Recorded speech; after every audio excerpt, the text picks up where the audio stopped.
sababta ay aamusnaantu u tahay xigmad iyo awood. markaad isku daydo inaad dadka hadal ku soo jiidato waxaad isku dhibaysaa hadal tiro badan, waxaana si tartiib ah u luminaysaa heybadaadii qof ahaaneed.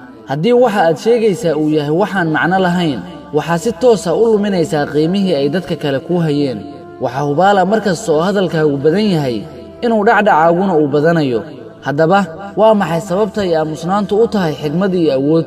halkani waxaan kuugu soo gudbinayaa 4 sababood oo ay aamusnaantu u tahay awood iyo xigmad ee dhegahaaga ku dhegayso. sababta koobaad, haddii erayga uu afkaaga ka soo baxo dib uguma celin kartid. waa halka ay Soomaalidu ka tiraahdo af daboolan waa dahab.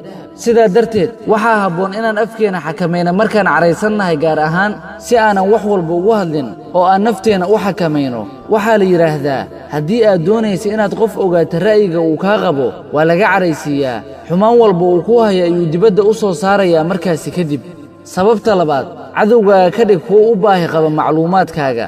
markasta oo macluumaad dheeraad ah lagaa helo, hadhow adiga ayaa lagu adeegsan karaa in laguugu weeraro ama in saaxiibadaada la idinku kala dilo. sidaa darteeda ka digtoonow erayga afkaaga ka soo baxaya, ogowna inta badan in aamusnaantu ay tahay awood. sababta saddexaad, waxaad yeelanaysaa awood aad dadka kale ku cabsi geliso. boqor xigmad badna ayaa waxa uu ahaa qof aamusnaan badan oo aad u afgaaban. erayga ugu badan ee uu isticmaali jiray ayaa ahaa waan arki doonnaa. aamusnaantiisa dadka ku hareeraysan waxay ku beertay argagax. markastoo aamuskaagu badan yahay qiimahaaguna wuu sii kordhayaa. sababta afaraad, afgaabnida waxaa looga fogaadaa mushkiladaha khatarta ah.